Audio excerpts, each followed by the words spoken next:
한국인은 100년이 지나도 한국인을 따라갈 수 없을 것이다.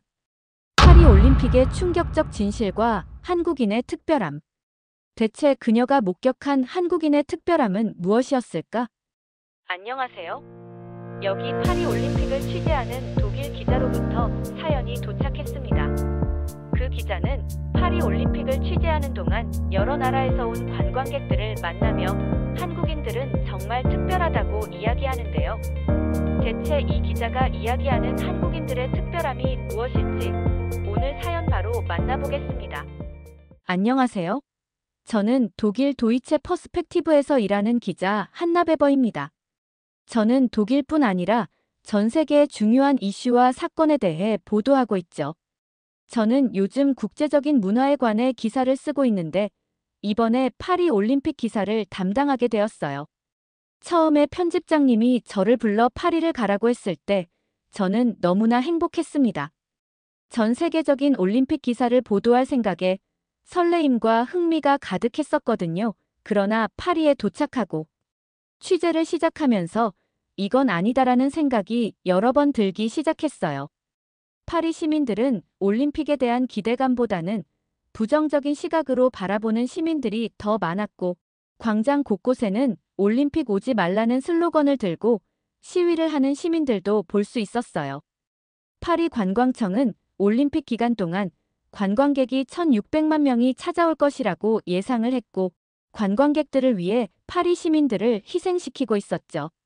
450년 전통을 자랑하는 프랑스 길거리 서전 부키니스트 상인들은 강에서 열리는 개막식 보안을 위해서 부키니스트 철거하기로 추진했다가 상인들 반발에 철회하기도 했습니다.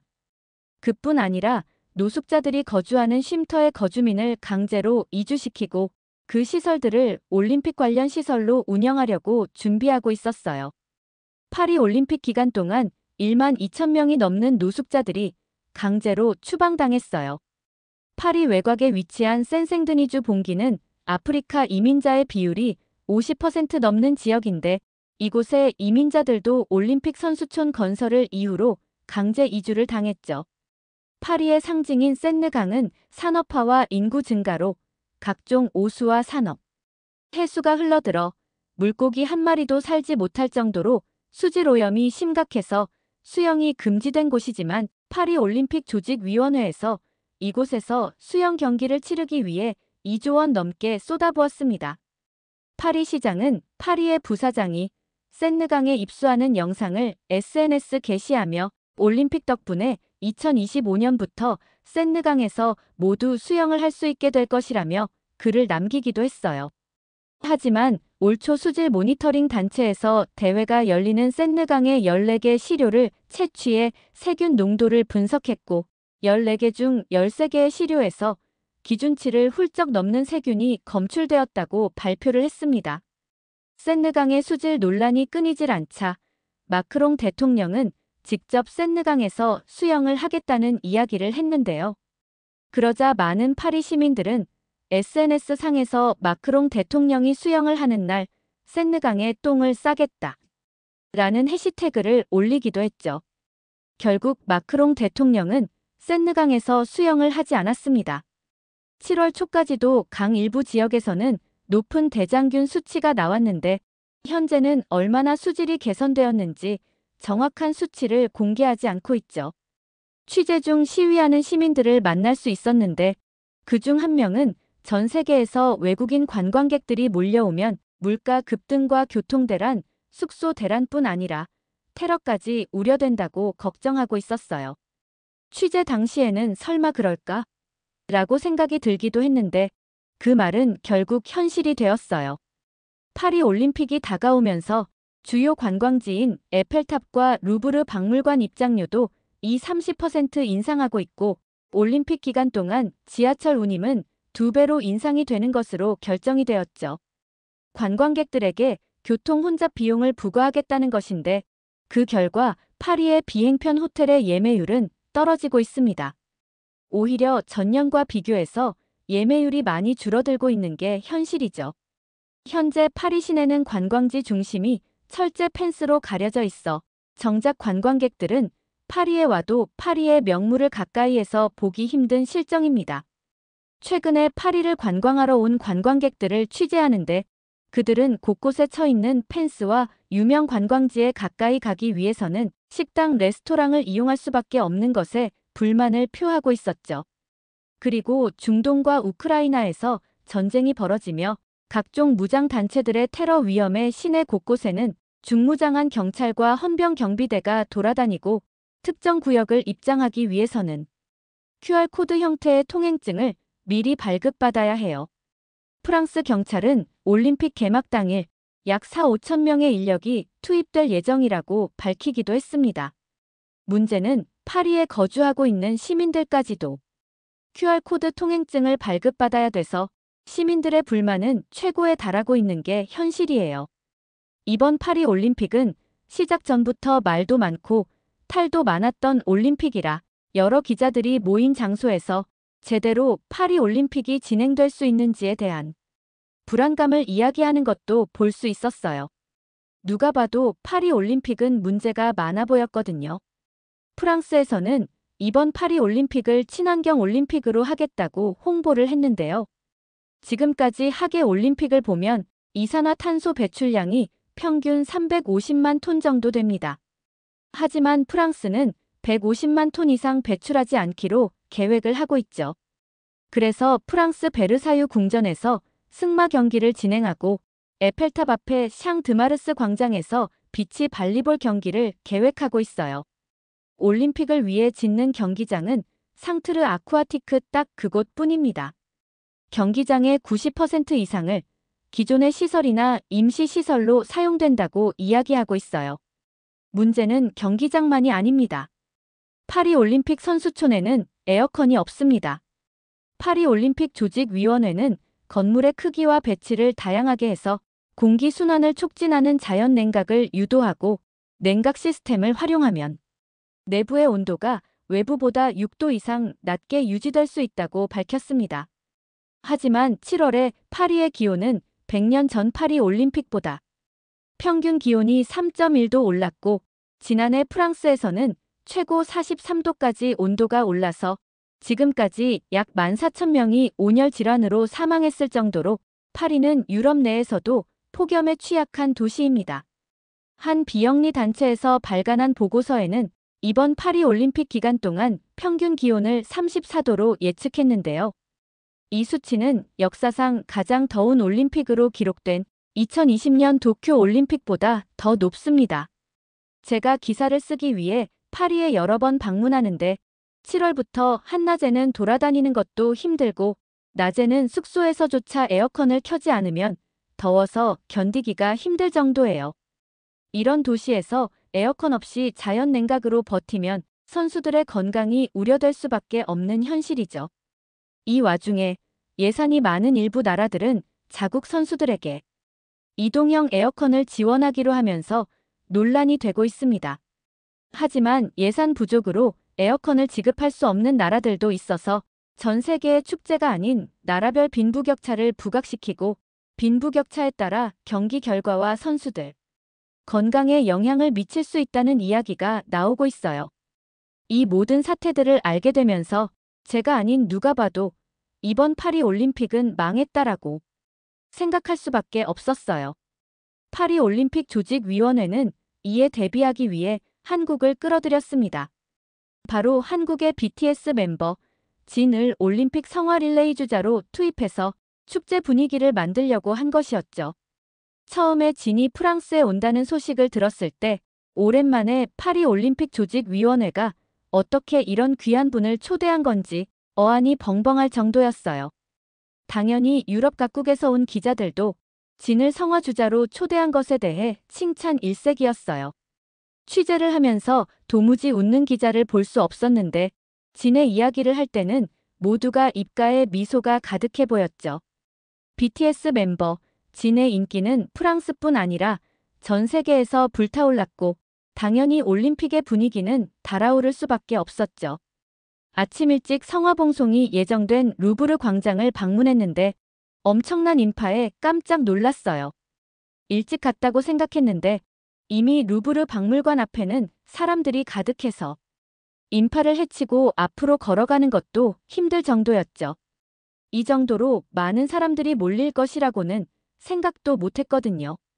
미국, 프랑스, 이탈리아, 독일, 영국 등 다양한 나라의 언어가 들렸고 팬들의 모습을 보면서 한국의 K-팝이 정말 대단하다는 것을 다시 한번 느끼게 되었죠. 계속해서 파리 올림픽의 안 좋은 모습을 보고 파리 올림픽을 부정적으로 생각하는 시민들만 봐왔는데 오랜만에 행복해하는 사람들을 만나보는 시간이었어요. 사실 저도 BTS 팬이에요. 그래서 진이 성화봉송 주자로 프랑스에 온다는 이야기를 들었을 땐 가까이서 진을 봐야겠다는 생각에 설레임도 가득했어요. 저뿐 아니라 주변의 많은 사람들이 BTS한테 열광하고 있어서 독일에 있는 지인들한테 진을 볼 수 있어 부럽다고 연락이 왔을 정도였어요. 저는 너무 기뻐서 독일에 있는 친구에게 파리를 취재하러 온 날 중 가장 행복한 날이라고 이야기를 했을 정도죠. 그런데 진을 초대하는 것을 비판하는 기자가 있어서 깜짝 놀랐어요.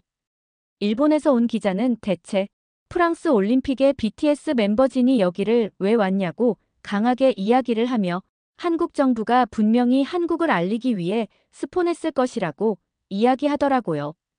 더 가관이었던 것은 일본인 기자의 말에 답변하는 중국 기자였어요. 부끄럽지도 않은지 중국은 이번 파리 올림픽의 스폰서로 많은 돈을 지출하고 있는데 어떻게 중국의 스타가 아닌 한국의 스타를 성화봉송에 나오게 하냐며 불만을 이야기했어요. 저를 포함한 다른 기자들은 그 모습을 바라보며 황당함에 아무 말도 하지 못했죠. 특히 프랑스 조직위원회에서 BTS 멤버진과 특별하게 한국어 인터뷰를 진행했을 때는 저는 한국의 위상이 정말 대단하구나 느꼈어요. 제가 아는 프랑스는 문화에 대한 자부심이 굉장한 나라예요. 프랑스에 오면 불어를 사용하는 것을 당연하게 생각하고 프랑스에 와서 영어를 사용하는 관광객들을 이해하지 못하는 사람들도 여러 번 만나보았어요. 그런 프랑스에서 한국어로 진을 취재했다는 것은 그만큼 프랑스 안에서 한국의 위상이 대단하다는 것이죠. 그런데 중국에서 온 기자는 그 모습을 보고 한국을 특별 대우하고 있다며 이는 중국이란 나라를 무시하는 처사라고 프랑스 조직위원회를 강하게 비난하고 있었어요. 저는 그 모습을 보며 중국인 기자는 국제사회에서 중국을 바라보는 현실을 모르고 있구나 라고 판단을 했어요. 예전에 중국의 문화와 한국의 문화에 대한 기사를 여러 번 작성한 적 있었는데 그 당시 제가 쓴 기사들 중 한국의 문화에 대해 소개한 기사는 수많은 사람들이 열광하며 댓글이 달렸고 한국 문화들을 칭찬했는데 중국 문화를 소개하는 기사는 관심조차 가지는 사람들이 없었죠. 비판적인 댓글조차 볼 수 없었어요. 아무도 제 기사를 읽으려 하지 않았으니까요. 그와 반대로 한국의 기사들은 항상 많은 사람들이 열광했어요. 그 당시에는 단순히 사람들이 중국보다 한국을 좋아한다고 생각했는데 제대로 된 실상을 파리 올림픽 취재를 하면서 느끼게 되었어요. 중국인 관광객들을 보면서 중국과 중국인을 좋아한다는 게 말이 되지 않았거든요. 파리에서는 올림픽이 시작되면서 전 세계 많은 관광객들이 오고 있는데요. 파리에서는 계속해서 사건 사고가 끊이지 않고 있어요. 며칠 전에는 호주 여성이 5명의 남성에게 끔찍한 일을 당한 사건도 있어 경찰이 수사를 하고 있어요. 올림픽 보안 문제로 인해 더 많은 인원의 경찰이 필요한 상황인데 파리 올림픽 조직위원회는 올림픽 기간 중 관광객의 안전을 위해 한국을 비롯해 4개국의 경찰 파견을 요청했어요. 올림픽 역사상 다른 나라에 경찰 파견을 요청한 것은 처음이라 비판적인 시선으로 바라보는 사람들도 있었죠. 저는 파리 곳곳을 취재하러 다니면서 이내 파리 정부가 잘했다는 생각을 하게 되었어요. 파리에 온 중국인 관광객들 중 여러 명이 소란을 일으키는 모습을 볼 수 있었거든요. 프랑스 정부는 세느강 주변 일대를 보안구역으로 통제하고 차량 진입을 막고 있었어요. 적색 구역에선 차량 통행이 금지되고 회색 구역에서는 거주자까지도 QR코드가 없으면 입장하지 못하게 막고 있죠. 그런데 중국인 관광객들이 입구를 막는 경찰에게 항의를 하는 모습을 목격하게 되었죠. 경찰들은 차분히 상황을 설명했지만 그들은 막무가내로 소리를 질렀고 QR을 발급받고 기다리고 있는 사람들조차 입장하지 못하고 한참을 기다려야 했어요. 저도 중심부에 있는 레스토랑을 취재하기 위해 기다리고 있었는데 그들은 막무가내더라고요. 다른 사람들한테 피해를 주고 있다는 인식이 전혀 없어 보였어요. 잠시 에펠탑 앞에서 사진을 찍고 나올 테니 들여보내달라는 이야기만 무한으로 반복하고 있었죠. 결국 중국에서 파견온 경찰이 진입한 후에야 중국인 관광객들은 되돌아갔고 취재를 하는데도 중국인들의 매너가 없는 것을 볼 수 있었어요. 에펠탑 가까운 곳에 위치한 식당들도 가게 앞에 철창이 쳐 있어 예전처럼 제대로 에펠탑을 바라보며 식사를 하기는 어려웠어요. 제가 막 취재를 갔을 때 식당을 운영하는 사장님과 중국인 관광객들 사이에 언쟁이 있는 것을 목격하게 되었죠. 오랜 시간 동안 언쟁 후 결국 그 중국인 관광객들은 돌아갔어요. 식당 사장님께 물어보니 중국인 관광객들이 예약을 하고 식당을 방문했고 외부 테이블에 앉아서 음식을 주문하지 않고 오랫동안 사진을 찍은 뒤 이곳은 펜스 때문에 제대로 에펠탑을 볼 수 없으니 여기서 음식을 먹지 않겠다고 말하며 되돌아갔다는 이야기였죠. 사장님은 에펠탑 근처 레스토랑들은 예약된 테이블로만 운영을 하고 있어 이미 큰 손해를 보고 있는데 예약까지 하고 와서 사진만 찍고 돌아가는 바람에 그 시간에 다른 손님들도 받을 수가 없어서 손해가 크다고 말씀하셨어요. 이번 일 같은 상황은 여러 번 경험하는 일이라고 말씀하셨어요. 예약한 손님이 방문했는데 그들이 중국인 관광객이면 긴장부터 된다는 이야기도 하실 정도였죠. 얼마나 무례할까 싶어 처음에는 의심했는데 결국 저도 충격적인 장면을 목격하게 되었어요. 올림픽이 가까워지면서 파리에 입국하는 관광객들을 취재하기 위해 공항을 갔는데 공항에는 입국하는 사람들과 취재기자 등 수많은 사람들로 북적여서 정신이 없었어요. 붐비는 인파로 공항 안에는 열기가 가득해서 등에서 땀이 흐를 정도였어요. 여러 관광객들은 다른 사람들에게 피해를 주지 않기 위해 질서를 지키려고 노력하는데 유독 중국에서 온 관광객들은 시끄럽게 소란을 피우며 제대로 질서를 지키지 않는 모습이 보였죠. 인상이 찌푸려질 정도로 시끄럽고 난잡해 보였어요. 그때 어떤 할머니 한 분이 동양인 여성과 부딪히면서 넘어지는 것을 목격하게 되었는데 할머니는 크게 넘어지셨는지 일어나지 못하고 계셨어요. 심지어 할머니와 부딪힌 동양인 여성은 떨어진 물건만을 줍고 있었죠. 저는 깜짝 놀라 할머니 쪽으로 다가갔는데 멀리서 동양인 남성 한 명이 뛰어오더니 할머니를 부축하기 시작하고 할머니께 괜찮으신지 걱정하는 표정으로 물어보더라고요. 처음에는 같은 일행인 줄 알았어요. 하지만 동양인 남성이 여성을 향해 짐을 줍는 것보다 넘어지신 할머니를 돕는 게 먼저 아니냐고 말하는데 그 여성은 아무런 대답을 하지 않고 무시하더라고요. 그리고는 옆에 있는 여성들과 중국어로 대화하며 키득거리면서 웃는데 그 모습을 본 저마저도 화가 날 정도였죠. 다행히 할머니는 크게 다치지 않았다고 괜찮다고 이야기하셨는데 중국인 관광객들은 사과도 하지 않고 재빨리 짐을 들고 도망가더라고요. 다들 그 중국인들을 비난했지만 그들은 뒤도 돌아보지 않고 공항을 빠져나갔죠. 그때는 정말 그들을 한 대 때려주고 싶다는 생각까지 들었어요. 중국인 관광객들이 사라지고 얼마 후 공항 직원들이 2명 왔지만 이미 중국인 관광객들은 사라진 이후였고 할머니는 크게 다치지 않았다며 도와줘서 고맙다는 이야기를 동양인 남성에게 했는데 동양인 남성은 걱정이 되었는지 교통편을 이용하는 곳까지 부축해드리겠다고 이야기했어요. 그 남성은 할머니를 부축했고 저도 옆에서 할머니의 짐을 들어 택시 터미널까지 함께 걸어갔어요. 할머니를 택시를 태워드린 후 저는 그 남성을 취재했는데 그는 한국인이었어요. 그는 파리 올림픽을 보기 위해 파리를 온 것이 아니고 출장으로 파리에 잠시 왔다는 것을 들을 수 있었죠. 그 남성과 더 대화를 하고 싶었지만 파리 올림픽을 관광하러 온 관광객들을 취재해야 했어서 아쉽지만 즐거운 시간을 보내라 이야기하고는 헤어졌어요. 저는 글을 보고 예전에 한국인들은 어른을 공경하고 다른 사람을 배려하는 문화를 가지고 있다는 기사를 본 적이 있었는데 그 말이 사실이라는 것을 알게 되었죠. 그 후에 공항에서 여러 명의 관광객을 취재하는데 공항에서 우르르 단체로 모여서 시끄럽게 떠드는 사람은 모두가 중국인 관광객이었어요. 중국인들은 사람이 많은 곳에서도 다른 사람들의 불편한 시선을 신경 쓰지 않고 크게 중국어로 대화하기 때문에 멀리서도 중국인임을 알 수 있어요. 한국인들은 다들 조용하게 질서를 지키며 공항을 빠져나가려고 하는데 중국인들은 사람이 많은 게 보이지도 않는지 시끄럽고 무질서하게 다니고 있었죠.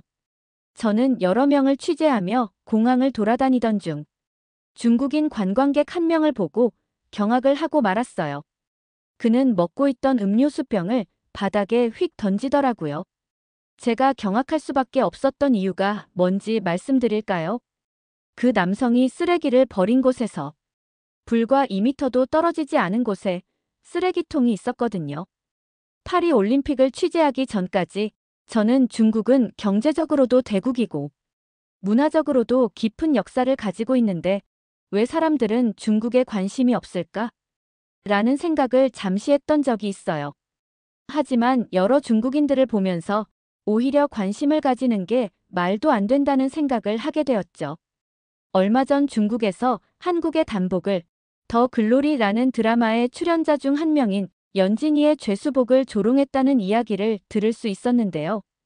파리 올림픽 공식 홈페이지에서 화제의 단복 탑10을 선정해서 발표했는데 한국의 단복은 포함되어 있지만 중국의 단복은 없어요.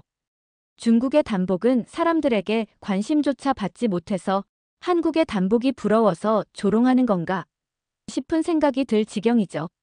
제 개인적인 생각이지만 많은 중국인들은 한국의 위상이 전 세계로 퍼져나가는 것에 대해 질투심을 가지고 있는 것이 분명한 것 같아요. 중국에서 온 기자까지 매번 한국과 관련된 이야기만 나오면 달려들어 비난하는 모습을 보였으니까요. 아무리 질투심에 휩싸여 한국을 비난해도 중국인들의 행동을 보면 중국은 100년이 지나도 한국을 따라갈 수 없을 거예요. 최근에 프랑스가 중국인을 차별하고 한국인들을 특별 대우한다며 비난하는 기사를 보았는데요.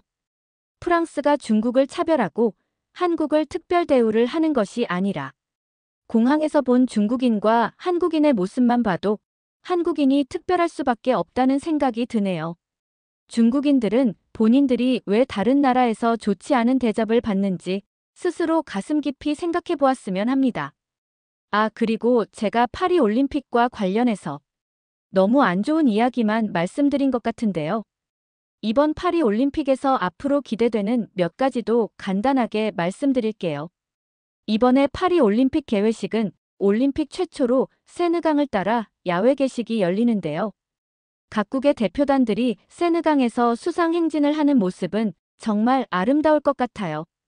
그리고 파리의 역사와 문화를 볼 수 있는 장소에서 경기가 열리면 주변 경관을 보는 것도 환상적으로 아름다울 거예요. 파리는 전 세계에서 손꼽히는 예술의 도시임은 분명하니까요. 게다가 명품 브랜드 회사가 파리 올림픽을 2천억 원 넘게 공식 후원하면서 역사상 가장 럭셔리한 올림픽이 될 것이라는 기대감을 가지고 바라보는 사람들도 있답니다. 더 많은 이야기를 전하고 싶지만 앞으로 취재 일정이 많아서 여기서 줄이겠습니다. 앞으로 파리 올림픽 취재 중 전하고 싶은 다른 이야기가 있으면 메일로 보내겠습니다. 지금까지 한나베버님의 사연이었습니다.